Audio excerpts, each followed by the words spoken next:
Mr. High Commissioner, President of the Human Rights Council, ladies and gentlemen.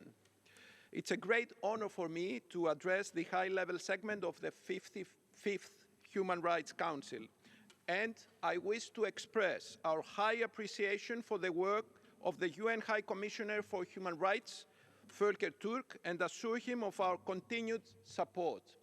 Mr. President, only cohesive societies with robust institutions can provide for functional democracies, peace, and prosperity. However, the challenges to individual human rights are on the rise. It has been 2 years since the illegal and unethical Russian invasion of Ukraine. We stand by Ukraine in its fight for the sovereignty and territorial integrity because this constitutes a defense of the values of liberal democracy and of international law against aggression and revisionism. At the same time, in the Middle East, humanitarian principles are being seriously hampered, with tragic loss of civilian lives and the use of hostages as bargaining tools in a blatant violation of human value. While humanitarian aid needs to continue uninhibitedly, hostilities ought to stop immediately, and peace should be fully restored. We're also mindful about ongoing conflicts worldwide, where the rights of women and children are substantially violated, and, of course, in the Red Sea, where the safety of navigation is crucially jeopardized.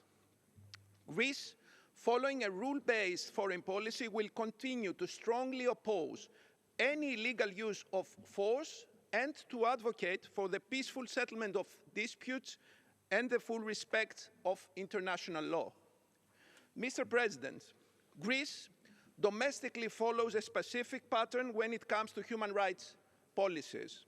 We employ multifaceted strategic master plans for the protection of vulnerable groups based on the principles of non-discrimination and diversity. In this vein, we implement several action plans, among others, on gender equality, protection of minors, equal opportunity for people with disabilities, integration of refugees, LGBTQI+ rights. Only a few days ago, the Hellenic Parliament adopted new law providing for same-sex marriage.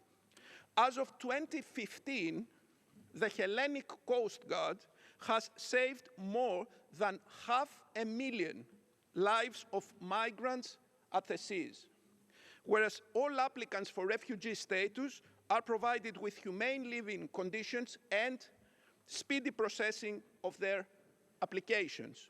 And of course, we constantly place particular emphasis on the Muslim minority of Thrace in the northern east part of Greece, as its members enjoy both special protections as a minority and their full rights as Greek and EU citizens.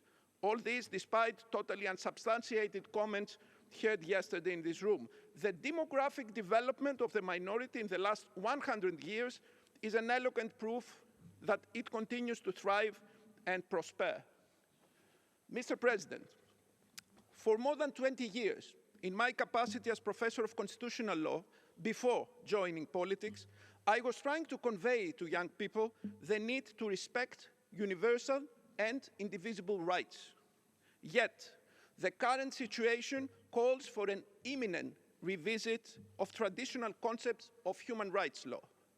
Rights that have been overlooked for decades need to come to the forefront.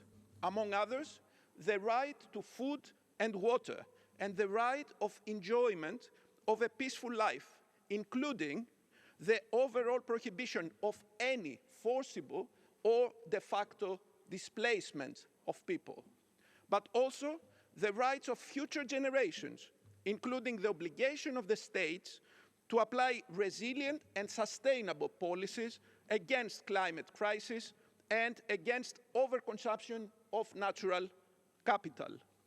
And above all, Mr. President, world leaders must identify and set in place mechanisms effectively to implement rights protected by international law and primarily by the UN Universal Declaration of Human Rights. No one should be able to escape without being held accountable for action violating globally acknowledged rights.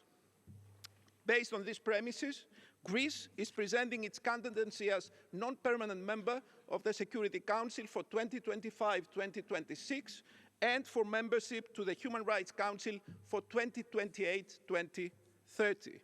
To this end, we will continue our support to effective multilateralism, thus working closely with all countries and all UN human rights mechanisms to safeguard and advance freedom, equality, and inclusivity. There is no room for delay. Yesterday is lost. Tomorrow might be too late. Thank you, Mr. President.